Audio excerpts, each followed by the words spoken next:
Hey everyone, this week I'll do daily videos because extraordinary times, except Friday because I will be traveling and won't be able to do it, but I'll do the weekend one anyway. So until we get past this correction or whatever it is, I'll try to do videos more often because lots of things to talk about and it's difficult to put all of this into writing on Twitter and all the charts as well. We begin with the market breadth by positioning. Delta was at minus 29 yesterday and negatives at 57.7. Because this is a trend break and a potentially major correction, we broke the uptrend here, went below. Then this is not the type of bottom we see in a bull phase like what we had in April, for example, where we could say, okay, good enough for a dip buy and we move higher. So I think what we need to see is something similar to what we had in October of 2023, meaning at least like 60 plus 65-ish for negatives and a delta of minus 40 at the minimum. So I don't think this move down is done. Okay, now let's look at Nikkei because it all started from here.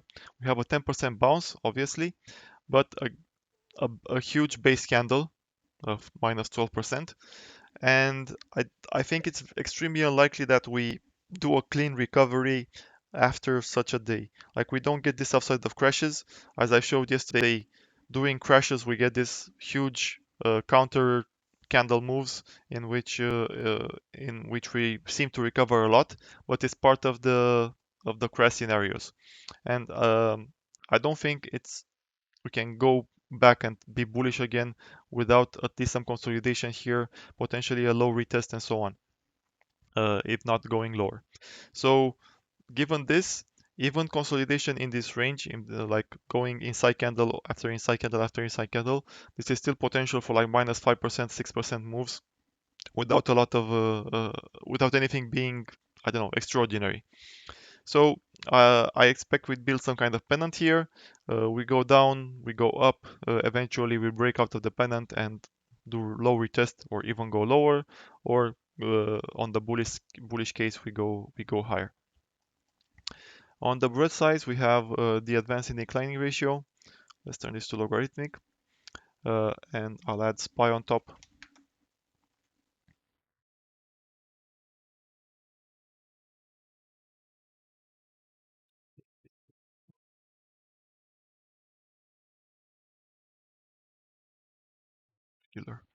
So when we get this type of move, like we open at minus 99% and we close at 94-ish, 92-ish. Anyway, more than 9 times more decliners than advancer. So when we get this type of move that goes below 9, it's very rarely that it's a one-off move like we see here, and it's very rarely that this move is the bottom. We get this type of moves that are not bottoms, and we go lower. This here we didn't even get below 90, but for example here we went at 90. We had another one that wasn't the low either. The low was actually here, and even if let's say this is a equivalent low, it got retested afterwards. So when we get this type of move, it's unusual to be a one-off. Usually we get multiple days. We also have bullish days like we had here, like a counter trend move. So it's not unusual to get like a 80 plus move day that uh, soon afterwards. So uh, yeah, that's the case. Here as well, like this wasn't the low, and we got a retest with a lower high on price. This was also bullish because we opened 90, we closed about a bit higher, so a confirmation of the bullishness. Same here, this wasn't the low, it came a bit later. This wasn't the low and got retested later. First warning shot here, then we actually went lower, and so on. The idea is that it's very rare for this to be a low when it happens, and we usually get a retest even if it comes later. So based on this, I think we have a slow playout and a fast playout. I'll show it on QQQ because I think it's the most important index now. So we went below, got rejected for 440. 440 is the huge pivot for QQQ.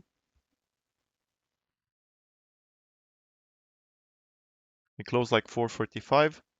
We didn't get above 440, got rejected. Today we have a bit of a gap up, and we went as high as like 447-ish, I think. So the slow playout is move up here, get rejected, close back below 400, potentially make a lower low here, and then maybe bounce. The slow playout is one in which we continue up like to 465, 470, then get rejected and potentially do a low retest a bit later post OPEX and going into end of month most likely, not now. But this is a very high probability event that we will see a low retest at some point in the future. So let's also do this. Maybe this is way too high. So let's AV up is also very high.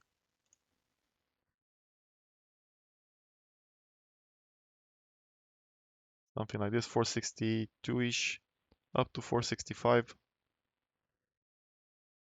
something like this. So the slow playout is more about time, not necessarily but by price. It's slow because I don't think it will happen this week. Maybe next week we have a CPI on the 14th, and that could really get scary if we get a hot CPI print. But more than likely, or the point here is that it will take a while until we top out again, and then we suddenly leg down and go lower for at least an equivalent low here. And the last point for today is when you buy the dip, look for companies that look like this. Here is AMD, one of the few companies that closed green yesterday, and it was minus 10 at the low, recovered the whole candle. Unfortunately, did not buy this. I only got some VIX puts yesterday, and you don't want to buy something that has a red candle. I don't know. Let's look at something.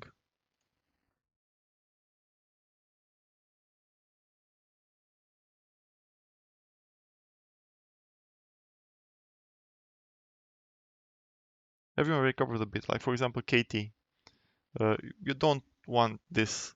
Like this underperformed relative to the market. It closed red and went even lower relative to the open. So you want stuff that has a chart that looks like AMD, at least from this candle's perspective. Like you want something with a huge red candle. This might even show up in the when we retest the low. This can potentially not even go that low. So like for example for AMD, maybe 125 is enough. The low was 121, and because it's showing relative strength and it found buyers, maybe it only goes down to 125 and then recovers and goes higher.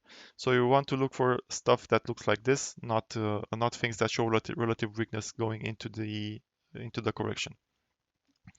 And the last point for today is because VIX spiked so much,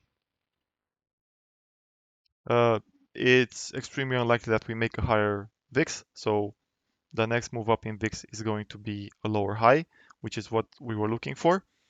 And secondly, uh, because the market is for QQQ is down below this pivot, and most calls are now out of the money, VIX going down will decay calls. Because calls get decayed due to IV, because the value in out of the money puts or calls is mostly IV. They don't have any intrinsic value. They only have extrinsic value. So when VIX goes down, like for example today we have minus 13, this works against the position that is out of the money. In our case, calls are out of the money, so VIX decay will lower IV, which brings down the value of calls. Bringing down the value of calls makes dealers the hedge out of the money position.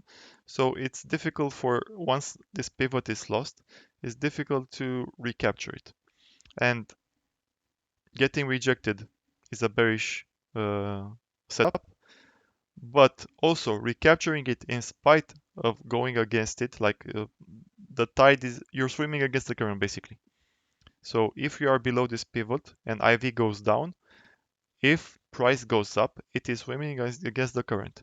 And if we get a closing recovery and we close above 440, it's a sign of strength.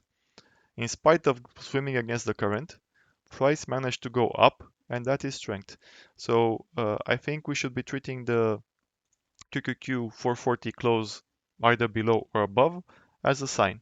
If we get a close above 440, things are bullish. We are most likely in the slow playout, and we go to, I don't know, 465-ish, and then potentially do the second leg of the move down.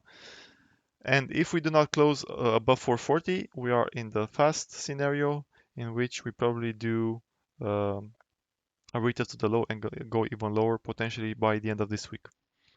Okay, that's it. Hope it helps. Have a good one. Bye bye.